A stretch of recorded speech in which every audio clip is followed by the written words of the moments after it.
All right, good morning. A couple minutes late. And why am I late? Because I started talking without actually hitting the go live button about 3 minutes ago. And then all of a sudden you realize what's going on. So stupid is as stupid does, Steve. Hey, good morning. I'm Steve Weber. I am the host of the American Gumption morning show, and we are being broadcast to you here on Spirituality Gone Wild. And also on the American Gumption Facebook page and the American Gumption YouTube channel. So please subscribe to one or all of the above. Spirituality Gone Wild, American Gumption Facebook, or American Gumption YouTube channel. Alrighty, so it's Monday, the 28th. The last Monday in September. My goodness, how time is flying by. Last week we transitioned from summer to fall, and then this past weekend it got warm here in the east, and so the windows got opened up again. And I took a drive yesterday, and I had the windows down when I was driving home at 8:30 last night. Crazy weather, so a little bit of hint of what was summer. Anyway. Into the week here, we have a great week. I have 4 guests lined up Monday through Thursday. Not 100% sure what's going to happen on Friday. That'll fall into place, though. I'm not worried about it. So anyway, today, Katrina Vaillancourt is going to be with us, and she is the creator of the Love Smart cards, and she's going to tell us all about that. And she's also going to tell us about her brand new show that starts on Spirituality Gone Wild tomorrow on Tuesdays. That'll be once a week show. And so she's going to fill us in on what the Love Smart cards are all about, and also what her show's going to be about. So I'm excited to meet Katrina and talk about all of those good things. Now I have a monologue for today, and I'm going to call that communication. And specifically, the third principle of Gumption, interacting with others. So that's going to be my monologue today, communication, interacting with others. Principle number 3 of the 3 principles of Gumption. And I have a movie life lesson. We keep trying these movie life lessons. Sometimes they flow and work really well, and other times not so well. So we're going to give it, we're not giving up. We're going to keep figuring out until we get this right. But anyway, today's scene is number 78 of the 94 best scenes from the movie Forrest Gump, and it's called Fight at a Black Panther Party. So that'll be our movie life lesson. All righty, so this week we have tomorrow Nikki Roscoe, and she's going to give us a primer or a 101 basic lesson on what Reiki healing is all about. Something I have heard and know a little tiny bit about, but I'm excited to talk to her and welcome her back to the American Gumption Morning Show for the 3rd time. And Wednesday, Diana Dameron, who is the author of Unleash Civility, Using Civility to Survive and Thrive in the Workplace. And on Thursday, I'm happy to announce that Heather Holmes will be joining us. And Heather is the founder of P2 Probiotic Power, and it's changing our perception of clean. So this is a very timely conversation to have about when we're in this era of pandemic and people are freaking out about germs and that sort of thing. So she's going to tell us what her solution is to living a healthier life and a way to clean in a different way and to think about it. So that's going to be on Thursday's show. All righty, so let's jump right into our movie life lesson. We'll go ahead and see if it's going to work flawlessly this morning. Some days, yes, some days, not so much.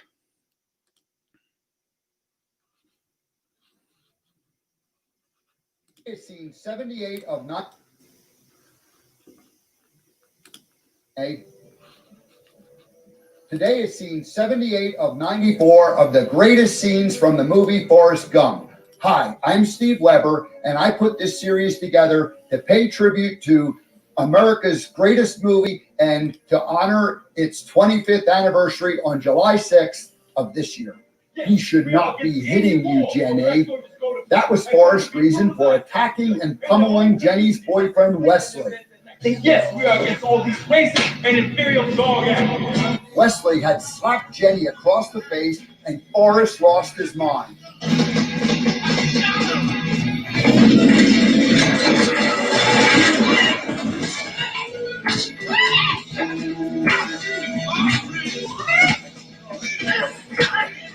after Jenny broke up the fight and calmed Forrest down, Jenny and Forrest were unceremoniously shown the door. Forrest was no longer welcome. I shouldn't have brought you here.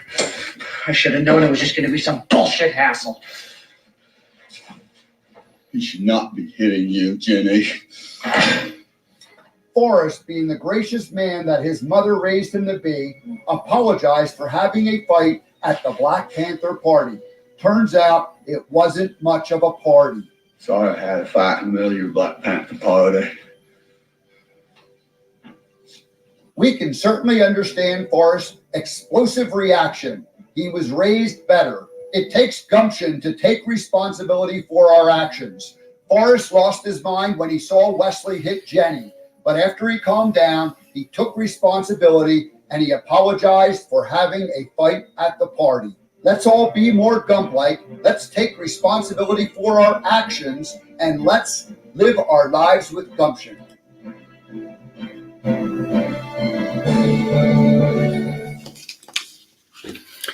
All righty, so there we are with the movie life lesson for today, and I chose that specifically because our guest Katrina is going to talk about nonviolent communication, and that was a perfect example of what violent communication looks like. So not necessarily what we want to do, but we're going to learn some things, how to behave differently in our communication day in and day out. So that'll be coming up in just a couple minutes with Katrina. And I do see her in the green room. I hope that the American Gumption morning show elves are treating her well back there and making her feel comfortable, giving her some snacks and some nourishment to get her voice in perfect speaking order. So, all right, that'll be just a couple minutes. So I do have a short little monologue I want to share with you this morning, and I'm calling it, let's see here, I'm going to call it basically a communication and how do we interact with others. And the specific, let's go start at the beginning. So gumption, what are the gumption 3 principles? We've talked about these before, but principle number 1 is how you think, and I call that your mindset.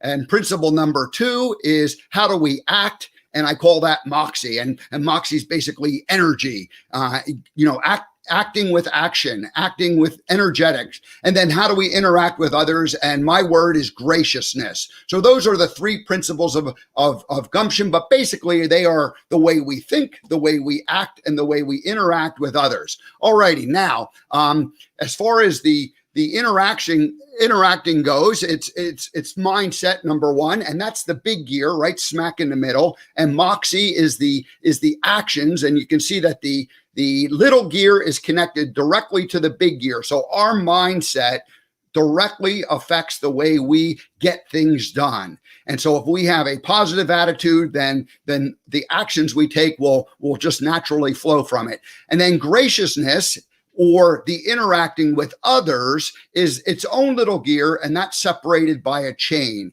And the reason why it's not directly connected is because people are their own big gear. Everyone else, every individual is their own big gear right smack in the middle. And the only way we can connect with them is by reaching out and I show the chain. And the funny thing about it is that once we reach out and once we show some graciousness to others, it almost 100% of the time comes back and returns right to us. So gumption is really nothing more than taking responsibility for our thoughts, actions, and interactions. And when we function with gumption, all of those things interact well together. Now, here's just one more.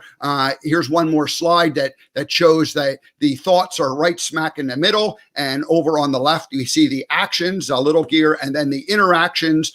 And everybody else is their own big gear, but we connect with them by reaching out. All right, now this is more a way of being. How do we think about it?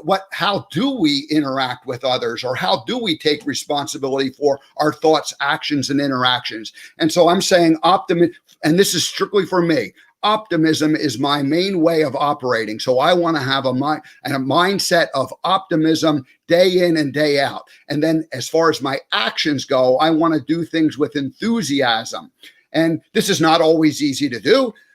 It's not always easy to remain optimistic. It's not always easy to be enthusiastic about what we're doing. There's some things we don't particularly like to do, but if I can make sure that I remain optimistic and I remain enthusiastic in the way that I do whatever it is I need to be doing, then that makes my day much easier. Now, the part that is really what we're going to talk about today with Katrina and the heart of what this is all about is, how do we want to be when we interact with others? And I have decided that encouraging is the number one driving force for my interactions with others. I want to be an uplifter. I want to encourage people to be the best that they can be. And so that's how I think about, that's my mindset, and that's my way of being. Now I'm going to drop one more level down. Let's see. And so I'm lost my browser. I lost my little control of it. So, okay, here we go. So now we put encouraging into the big gear. So now this is interacting with others. So my mindset is encouraging in the way that I want to interact with others. Now, the next step would be, what is my actions going to be when I interact with others? And I want to have a generous mindset. I want to interact with people generously. That doesn't mean that I'm giving them things. Well, I am giving them things, but it's not physical things. It's energetic things that I'm giving them. And most important, I'm giving them my attention. And that is the greatest gift that we can give to anybody, if we can just give them our attention, if we can be fully present and be with them. So the actions that I want to keep in mind when I'm interacting, the actions on my part is being generous. And then finally, the last part would be the interacting with others.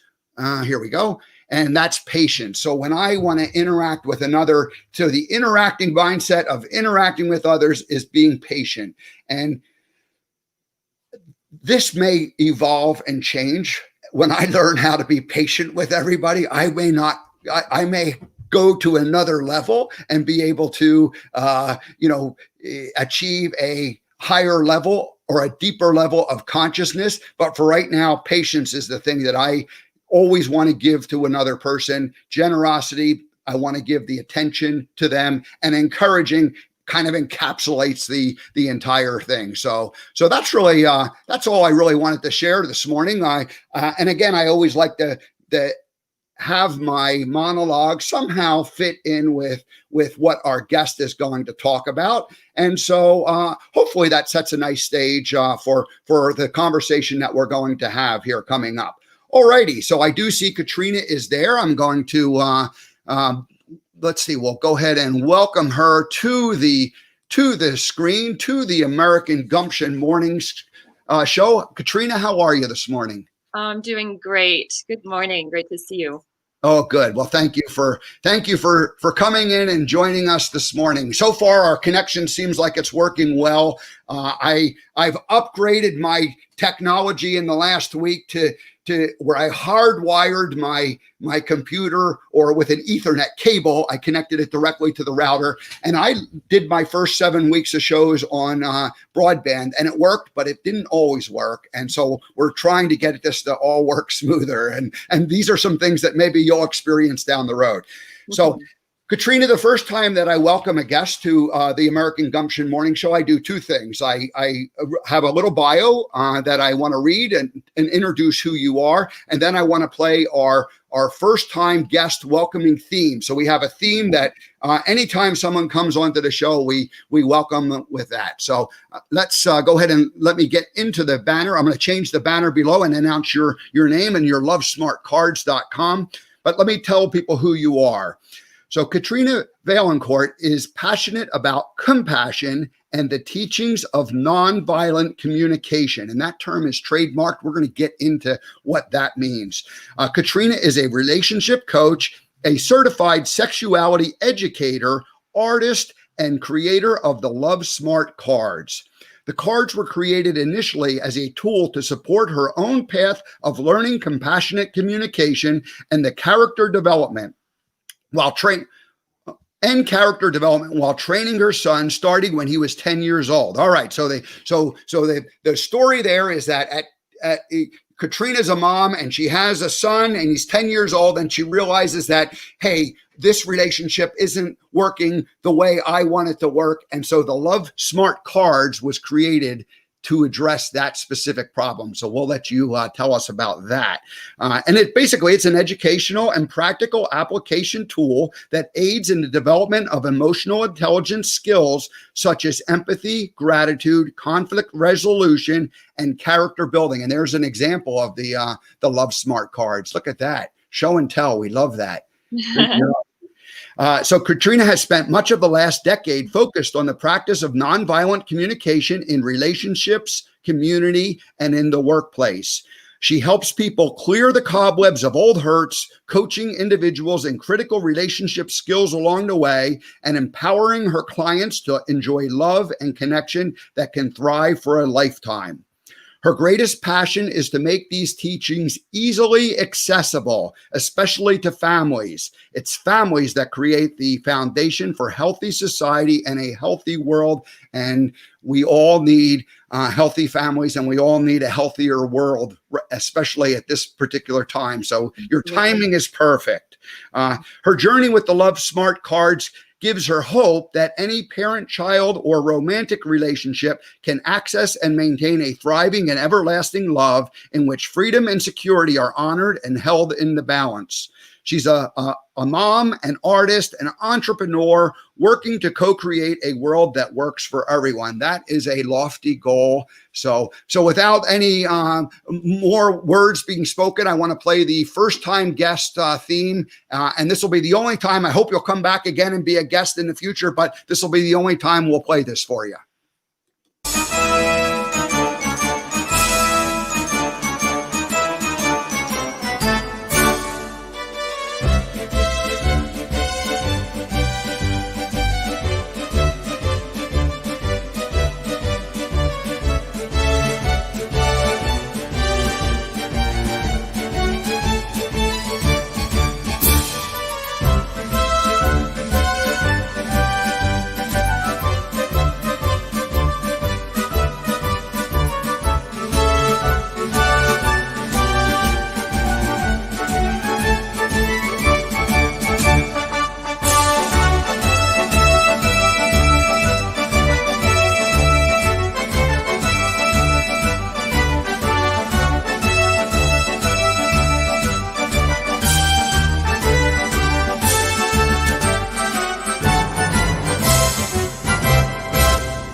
All righty. Welcome, Katrina. Thank you. Have you ever been on a show where a marching band announced and welcomed you, or is this the first time that that's happened? This is it for creating that experience. I can check it off my bucket list now. Very good. That is the Washington Post March for anybody who's interested. So the American Gumption show has a certain flavor of Americana and patriotism, and so we'd like to share that to welcome people. Let's jump into your story, and I mentioned it. The Love Smart Cards really came about out of a need that you had. You were a mom, you had a son, he's 10 years old, and things aren't exactly working out the way they're supposed to be working out. And you're like, I got to do something differently. So pick up the story and tell us. Yeah. Things were definitely not working the way they were supposed to work. I mean, as a little girl, you get trained with this idea that you're going to fall in love. You're going to get married to your beloved, your soulmate, and you're going to live happily ever after. The white picket fence, all that. And the first thing that didn't work out was that you're not supposed to get divorced. You're not supposed to have like a horrendous divorce when your child's only a year old. So that was the first thing that really didn't work. I went into a dark depression from that. I was somebody who, like, from the time I was young, all I wanted to do is beam and radiate love. I wanted to be loving in everything I do, and I wanted to have people love me. I mean, how human is that? And so for me, at age 22, to have a 1-year-old child and the beloved of my life, he's now a dear friend. I have another beloved of my life. to have that relationship explode the way it did was so deeply painful. And I wanted to learn everything I could to understand why our marriage didn't work, so I would never repeat that problem. So by the time my son was 10, this is 9 years later, I had learned a number of things, but there was still so much tension with my ex-husband. When my son was 4, he went to live with my ex-husband, and I thought it was just going to be a year, and that year stretched into 4 years before I was emotionally crumbling from the distance from my son. And so when he was 9, I was able to reestablish custody with the help of friends.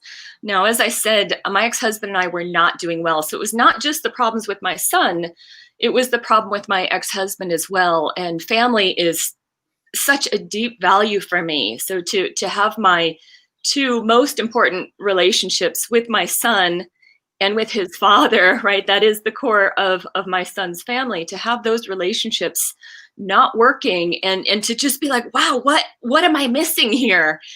Was incredibly frustrating, disheartening, and heartbreaking. I had such a deep longing for peace and ease and a sense of harmony and family.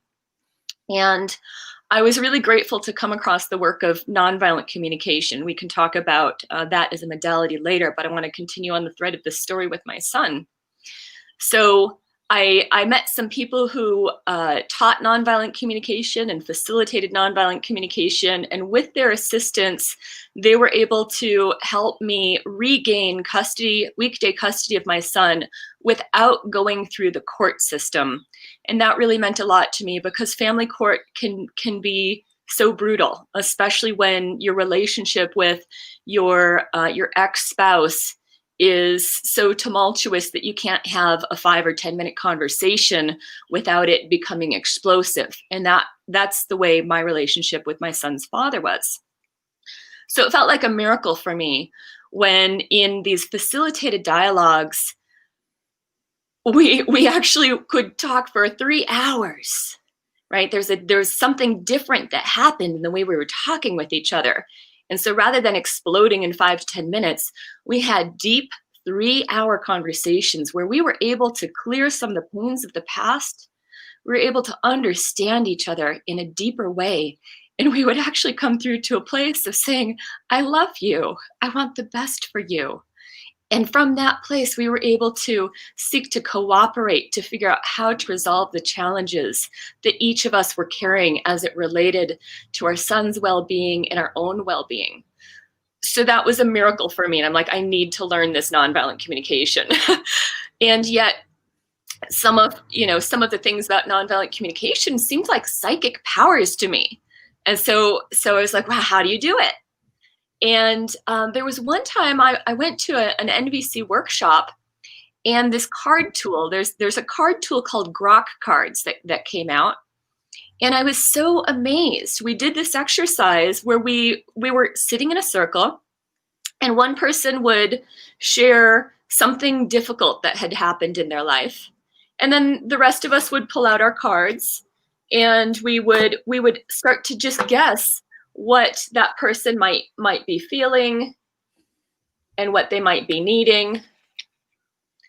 And I was like, wow, all of a sudden it's easy, right? All of a sudden, rather than stumbling to try and figure out what's going on, I actually have something in my hand that can help me understand the very, very basic principle of nonviolent communication, which is to be able to listen with empathy to ourselves and to the other people around us. And so I recognized that cards were really helpful. There were some things about the Grok cards that I just wanted to change. I guess I could say that. So I had this inspiration. I was like, wow, if I made the perfect set of cards, what would it be? And one thing I wanted to change is that in that set, the emotions there's just one deck of emotions. And yet, in a very basic way, we have 2 sets of emotions: the times we're feeling wonderful and the times that we're not feeling wonderful. And so that was one of the shifts that I wanted to make. And another shift is that in my spiritual, non-religious upbringing, I am spiritually eclectic, I could say, character strengths have been really key. And I love, Steve, when you were talking about gumption, you talked about being encouraging, being generous, and being optimistic. Those are all character strengths. And so character strengths are a way that we can look through life and really see how can we bring our best to the table. So this is the fourth deck in this set of cards. So I created this set of cards, and at the time, so I had established custody with my son again. So he was 10 when he fully moved in with me again on Monday through Friday. Let me just No, go ahead. interrupt one. Yeah. It sounds to me like the relationship with your ex, with your son's father, that shifted when your son was about 8 years old. So that was the beginning of like making this happen. So you kind of cleaned up that relationship first, and then you were able to establish the custody, and your son came back and now is living with you again. But then at that point you went, oh my gosh, I need to improve the relationship with my son. But the relationship with the father had already taken place. Is that fair to say? Yeah, I wouldn't say that entirely. My relationship to my ex-husband has taken a lot of work over the years. And so I didn't clean up. We had 2 3-hour facilitated conversations, and that worked through so much of the pain of the past. So I guess it cleaned up in that we went from not being able to talk for 5 or 10 minutes without having some kind of explosive argument to being able to talk for a half hour and not having any explosions, but it was still uncomfortable and we still didn't always agree on things. So there was still tension, but it wasn't explosive tension anymore. So just wanted to clarify that. No, that's great. Now we're much later. So now your son's living with you, and you have skills being an adult, being 30 years old, having 10 years of like kind of awakening and your own training and your own spiritual development, evolution. But he's 10 years old, and so you realize that you need to kind of make this really simple and basic so that a 10-year-old can understand it. Or maybe you didn't consciously think of it that way, but that's kind of what happened. Yeah, well, so actually the training that I had up until that point was more in the realms of a lot of self-healing. I felt devastated. My desire to live was something that I really struggled with in that time. And so initially a lot of the training I did, I didn't realize, you don't know what you don't know. So I didn't realize that my communication was lacking. I didn't realize how often I used habitual ways of communicating that were not helping me reach the kind of relationship goals I wanted. There's so many things that we're kind of trained to do. It becomes our social conditioning, and we don't realize that we're perpetuating conflict by maintaining these unconscious ways of relating. So I actually didn't even know that in those first 10 years. Okay. The healing path I did prior to that, I wanted to, one thing is that I recognized that if you want to have a really strong relationship, it's important to heal your relationship to yourself, to find ways to love yourself, to enjoy life, to find the beauty in life. If you're depressed all the time, that's really not going to help. If you don't want to live, that's not going to help. And so I went from truly, truly, truly a very dark place into rebuilding my spirit, my sense of self, being able to look into the mirror and say, wow, I love you. You are beautiful. You are talented. You are strong, to be able to celebrate myself. Because I just really didn't have any of that at the time of my divorce. I was really down. So there was that piece. There was also reclaiming love of my sexuality. If you separate your sexuality, if you separate it from your spirituality, if you make it bad, wrong, you're shaming yourself for sexuality, that also can really hurt a relationship, unless you've got two people where sex really doesn't matter. And that's a pretty uncommon thing. And so I also needed to understand how to reconnect my sexuality to my heart so that it became an expression of love, as opposed to some of the indoctrination that can happen where, you know, sex is dirty, bad, wrong, shameful, those kinds of trainings that, like, I don't even know where I picked it up, but I can say that was in me as well. So in those first 10 years, that was, or the first 9 years, that was really a major theme. And then after that, I was just like, wow, I want to be a loving person. And I'm having this challenge, which is that I would have these explosive outbursts. I was like, I want to be loved, be kindness, be generous, be forgiving. You know, that's so much what I wanted to be. And yet there were times I would explode with anger. And I was like, what's happening? And how do I stop it? I felt like there was no way to stop it. And that's when that one of my spiritual teachers said, you need to study nonviolent communication. That will give you the key to understanding why you have explosive outbursts. So if you'd like, I could jump into that, because I know it's a challenge a lot of people face. Yeah. I think it's a great time to talk about that, because, you know, as I was preparing, I was thinking about, well, what is nonviolent communication? And, you know, and so people could have different thoughts about it. And at first it was almost like, well, communication in a violent sense is not communication, but it really is communication. It's just a poor form of communication, or an ineffective form of communication. And I showed that one scene from the movie, you know, for Forrest Gump, where, you know, Forrest and the other guy, people are fighting and hitting each other. Well, that's certainly violent communication. That's not appropriate. You know, that's the extreme example of it. But so I would ask the question this way, like, what does nonviolent communication mean to you? And you said that you were introduced to some people who taught you nonviolent communication, but it sounds like you've taken it to another level. So go ahead and just lay that out in whatever way feels best for you. Yeah, thank you. Well, so, you know, one thing I'll say is that nonviolent communication was created by Dr. Marshall Rosenberg, and he wanted to be able to create peace in the world. He became a PhD in psychology in his desire to understand humans. And after attaining his PhD, he realized that psychology, as he had learned it, didn't have the answers. And he studied the work of Carl Rogers, who taught him about something called universal needs. They could also be called longings, values, and desires. So the universal needs, and Carl Rogers had discovered that these universal needs drive all of action. So whether that action is generous or that action is violent, it drives everything that you do. So when talking about nonviolent communication, we're not necessarily, you know, I was like, well, you know, I'm nonviolent, I don't hit people, but it's not actually that way. There's all kinds of nuances, and it could be a lot to go into all those nuances here. That's something we do in our extensive workshops.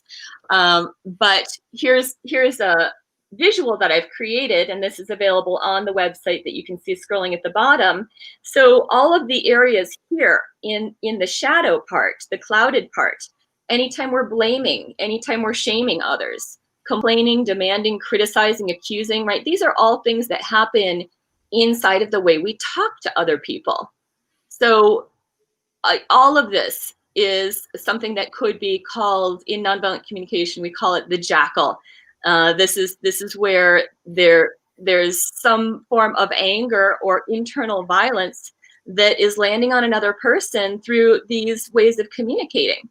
Whereas we want to move to this part right here, where we've got joy, love, respect, compassion, empathy, forgiveness, right? Again, these are the character strengths. This is what gumption is. And then at the center, you can see at the heart of every behavior is the desire to meet a precious need. And so we become very familiar with the 128 universal needs that drive all of action. So you can see those here. This is also downloadable on my website. And this becomes the most important list when you're learning nonviolent communication. My angry outbursts were driven by precious needs. I had a deep, deep need to be heard, to be seen, to be understood. I had needs for respect, love, kindness, consideration, mutuality. And I didn't even know that because I was denying my own needs over and over and over in my desire to make other people happy. So every time I was denying my own needs, I would feel just a bit of upset within myself. Like, don't you see how much I'm giving for you so that you can be happy? And it would build this resentment inside of me, right? And that resentment would pile in, and it was all unconscious for me. I was just trying to be a good person. So it was really victimhood is what you were, falling back into. You became the victim, and that was on your list of nonviolent behavior. So it's not, again, you think, well, victimhoods, it's self-infliction of a behavior. And it's really, it comes down to lack of self-forgiveness, self-love, those needs. And so if we can, back, and I'm guessing that the cards, the whole deck of cards that you have, all of those words that are on your single page printout, your downloadable PDF, the cards make up the bulk of what that is all about, correct? Yes, absolutely. Yeah, that's great. So back to the 10-year-old boy who needs to learn some emotional intelligence and needs to have a conversation that's different than his mother yelling at him. You just, on like little 3x5 index cards or something like that, you start writing down these words and you start playing this game with him. Is that what happened? Yeah. So I did my best to not yell at my son, and occasionally I would lose my patience. What was most challenging for me with my son at the time is I thought once he was living with me again, after having so many years where I only saw him on weekends, and it started out every other weekend, and then sometimes it went to a month, and then occasionally it would be 2 months before I'd see my son. And it's heartbreaking as a mother of a young child to be away from your son. So I thought, like, everything's going to get better. I'm going to have my son with me again. And magically, I just thought everything would get better. I was very distraught when my son was living with me, and every single day, at some point in the day, he'd wrap himself around my leg and he'd start screaming, "I hate you. I hate you. I want to live with my dad." And it would go on for a half hour. And I can't tell you how much it hurt, right? I'm hoping everything's going to get better. I love my son so much. I've missed him so much. And so I'm really hoping everything's going to get better. And instead what I get is this fit that's happening every single day. And this happened for 6 months. And so it was that 6 months in when I had this inspiration around using cards, and I created my first set of Love Smart cards. And I was like, okay, everything he's doing, everything I'm doing is driven by a desire to meet a precious need. And empathy, when we can deeply empathize with each other, that's where the magic happens, right? That's what I had seen in these facilitated conversations with my ex-husband. It was like a miracle, right? To go from these fighting to harmony, peace, and love. And so I knew that empathy was the answer, and I knew that having cards would help me learn to give empathy while teaching my son this vital skill. So I created an incentive with him. I had a dialogue with him to say, hey, there's this card game I want to play with you, and I know there's a video game you want me to buy you. So how about every time you play the card game with me, you get a point, and when you get 100 points, then you get the video game. And he said yes to that deal. And so, the opportunity to play the game came up quick, because again, this is like a daily fit that's happening, right? Interesting. He suddenly has like, hey, let's play the game, Mom. Right. Let's play the card game. Now, he wasn't, I can't say he was jumping at it, but, he had his friends over and they're playing, and then at his dinner time, And so I send the kids home. It's the end of the day. They need to go home for dinner. We're going to have dinner. Need to make sure all your homework's done, all the motherly things that you do. And he was very upset, of course, that I'm sending his friends home. Mom, you're not fair. You're mean. I hate you. That is starting to come towards me. I said, okay, well, do you want to earn your first point? And he says, yes. And so for the first point, I said, okay, I'm just going to guess what it is you're feeling. And so I'm going to go through these cards and I'm just going to guess what it is you're feeling. And all you need to let me know is if I got your feelings right or wrong. And so I went through these cards one by one and I looked at the emotions and I just put them in piles of, I think he's feeling this, or no, he's not feeling that. And so I pulled out cards like bored, frustrated, upset, sad, lonely. Is it related to the feelings he had about his friends leaving? And he looks at the cards and he's like, yep, that's what's going on for me. And so then I said, okay, would you like another point? And he says, yes. So I take out this other set of cards, which is the universal needs cards. I'm pulling out the full set here. And so I flip through these cards and I'm looking to see what it is. I said, I'm just going to guess what you want right now. And you let me know if I've got it correct or not. And so as I flipped through these cards, I imagined that he probably wanted fun, choice, friendship, connection, laughter, play, right? Love. And so I put down those cards and he looks at them and he's like, yeah, that's what I want. I was like, okay, would you like to earn another point? And he says, yes. And so I hand him the same 2 decks of cards for these next 2 points. And I said, okay, so for the next points, would you be willing to guess what it is I'm feeling right now and what I need right now? And I had chosen 100 points because I really thought it was going to take a while for my son to get this. And I was very surprised when he showed a high degree of accuracy on his very first time of playing. Wow. Yeah. So this was not like the official printed out product that you have now. This is just like the foundation of it. I mean, this is just like an index card with your scribbling on it. Yeah, I actually am an artist. So all of these are original images that I had put on watercolor paper. And then I put them into Photoshop and I actually, I did make cards and I laminated them and cut them out. So I had a nice card set, not like this, but I did have a card set that I knew would be durable. Wow. Okay, great. Yeah. So I pull the cards out for him and he starts guessing that I'm feeling sad and I'm feeling frustrated and depressed and heavy-hearted. And he starts guessing that I would love a cooperation and connection, ease, harmony, peace, love, family. And I'm sitting behind him as he is doing this, right? And I start having tears rolling down my eyes because it's such a contrast to the mom, I hate you. I hate you. I want to live with my dad. And so he's put these cards down and I just remember when he put down love, it's like, oh, it totally got me, to be seen and heard and understood by my son. So he puts down his cards and he turns to me and says, how'd I do? And he sees the tears running down my face. He goes, Mommy, are you okay? And I said, yes. Thank you so much for understanding what's going on in me. He goes, Mommy, I love you. And he wraps his arms around me and gives me the sweetest hug. And that has been our relationship ever since. We only had to pull out the cards 2 more times for conflict. So I had to create a bunch of other creative games to help him with conflict with others and gratitude with others, with his character development.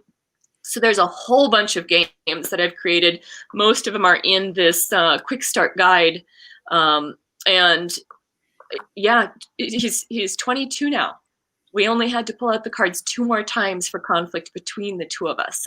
The entire teenage years, we were deeply connected. He's like, Mom, I love you so much, and I'm so grateful that I can tell you anything, and I know that you'll never judge me, and you'll always love me, and you'll always give me as much wisdom as you can bring from your life experience. Like, that's the connection I have with my son. That is amazing. Such a blessing. It's such a turnaround from his early childhood, which, as I had shared with you, was quite challenging. Yeah. It's like, if I can do this with my son, given the challenges of early childhood and the massive disconnect between us, I can rebuild my relationship with my son there. Anybody can do this. And it's now that desire to contribute, right? That desire to bring everything that I've learned and to share that with others is definitely my passion. Yeah, no, I think we can feel your passion, and we love it. Katrina, I'm thinking about my own journey and spiritual awakening, and it didn't really start in earnest until about 10, 11 years ago. I was 51 years old, and I realized that, there were patterns in my life that kept repeating, and a friend introduced me to some work and some training, and I embraced it. And the entire year of 2009, I just dove in and started like unraveling things that were stories and from the past. And I'm thinking about the emotional teaching that you're providing to a 10-year-old boy. And I'm thinking of my, I had a perfectly fine childhood, but I did not have any kind of emotional intelligence training where, we, had a game that we played about how do we feel. In fact, we didn't talk about feelings a whole lot. They were, and certainly as a boy, you were, your feelings were, told to be suppressed and not shared and not communicated. And so it wasn't until I finally was able to, open up about some of these things that I learned how to love, because I had a pretty good barrier up in my life, and it protected me from feeling hurt. And, but it also didn't allow love to get through. And so anyway, I'm grateful that you've done this, and I'm thinking, my goodness, every child should play this game. And I love that you said that it only took you 2 times, like he got it so fast and it just instantly changed it. I love stories where something happens and you can instantly change. And I just know the quantum universe is like that. We are able to, we can be stuck for a long time, but something can happen. And this game that you have created, the Love Smart Cards, is a tool that, if every child was taught this, I mean, the world would be a very different place by the time they become adults. Yes. Yeah. And gratefully, a lot of this is starting to be taught in schools. There's something called social emotional learning. Mm-hmm. So, many of them are incorporating nonviolent communication. Some of them are doing forms that are similar to nonviolent communication, but not quite as direct. So it is coming into the schools, but it's challenging. In public education, they have such a rigid system. It's very challenging to put in this tool, which, oh my goodness, it's so much more important than learning advanced math or advanced science. Like, there's so many things we learn in school that we never use again in our life. But like, this is basic relationship, right?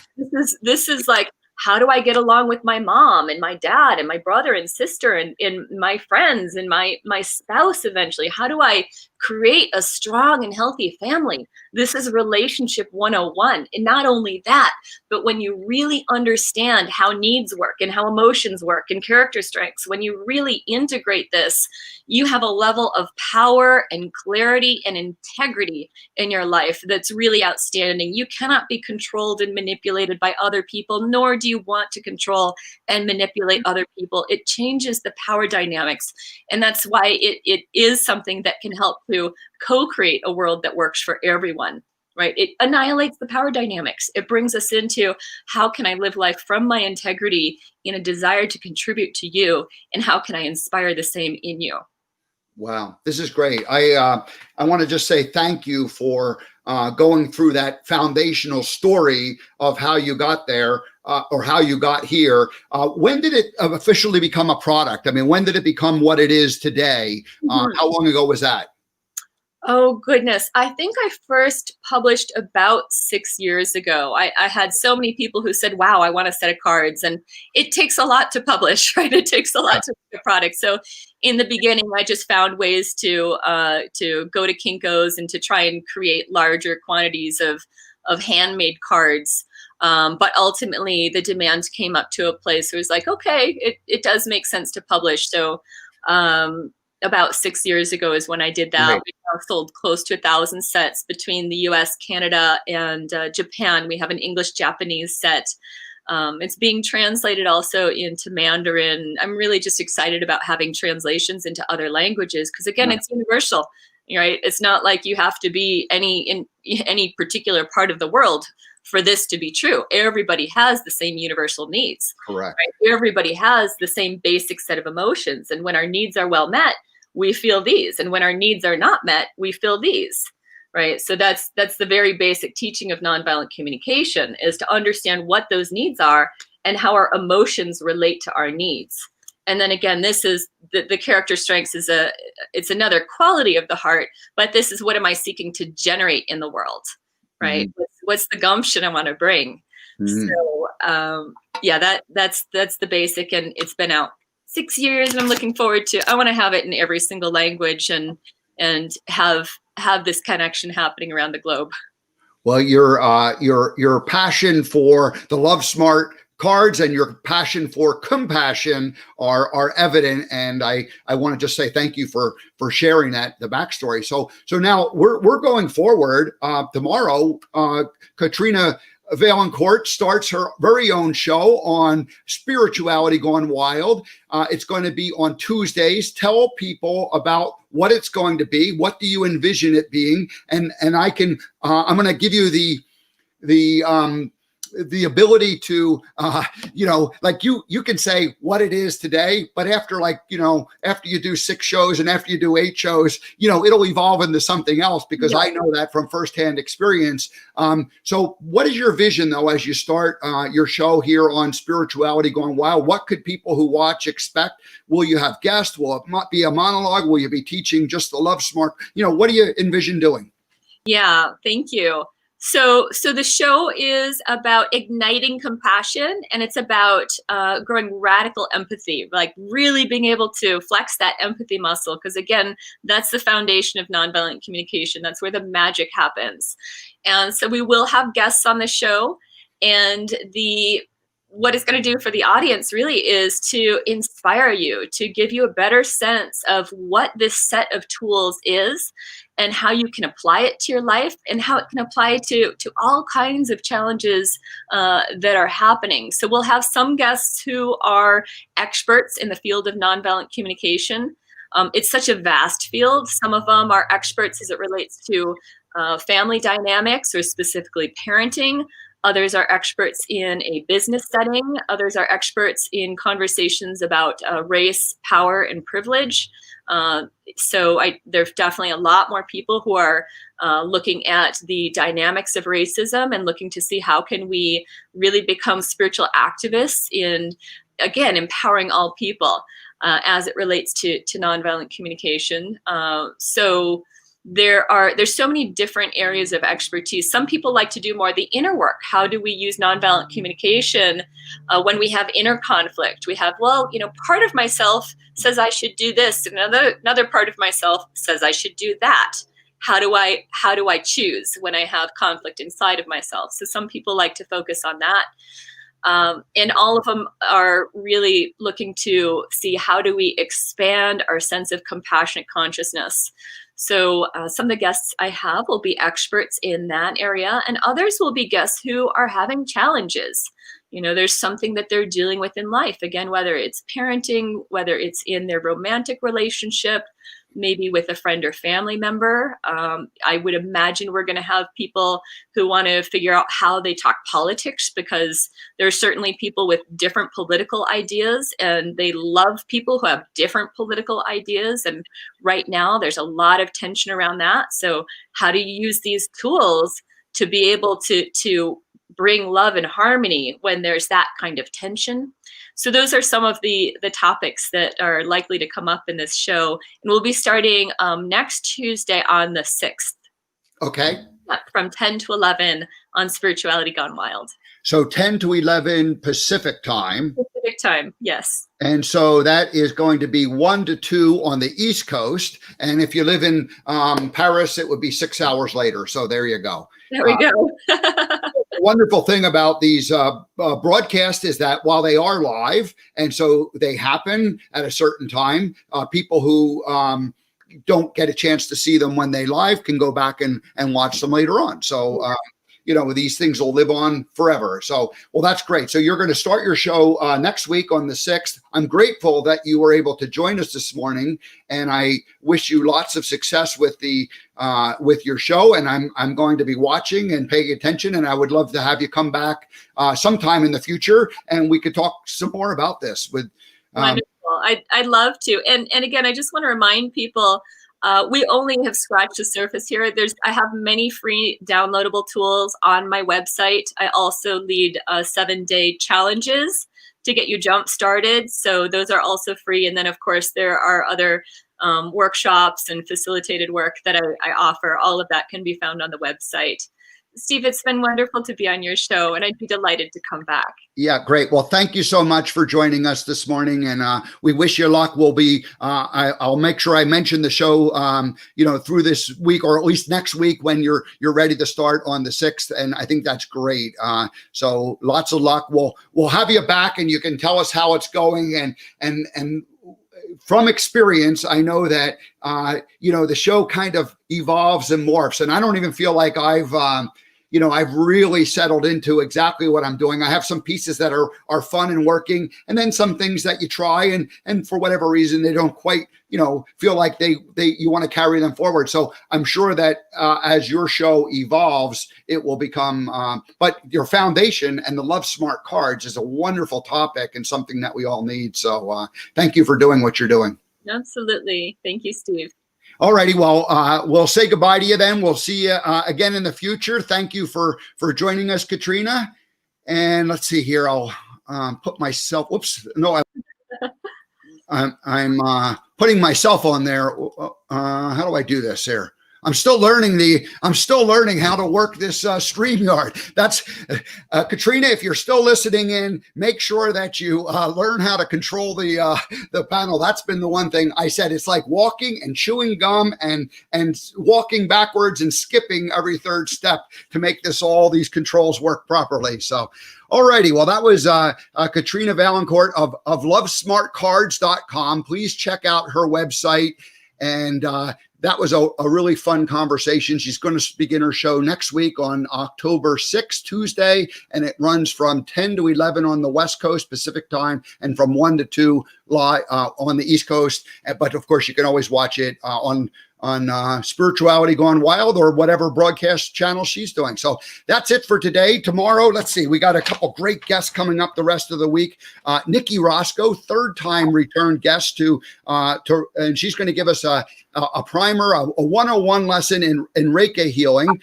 Diana Damron on Wednesday is going to talk about unleash civility, using civility to survive and thrive in the workplace. That's her book. And that's all about nonviolent communication. I think Diana's topic is going to dovetail in very nicely with what we talked about this morning. And then on Thursday, Heather Holmes is the founder of P2 Probiotic Power, changing your perception of clean. And she has created a cleaning product that really is going to enlighten you to think about our environment, surfaces that we, our kitchen and our environment that we work in. And so she's going to talk about,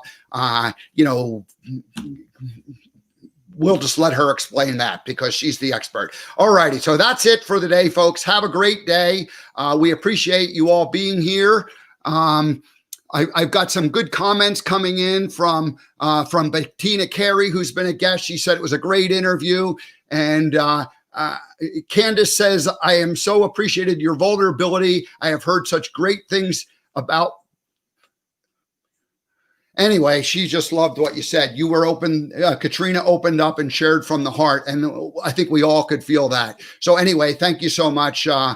Candace, for your comments there. So that's it, folks. We'll see you guys.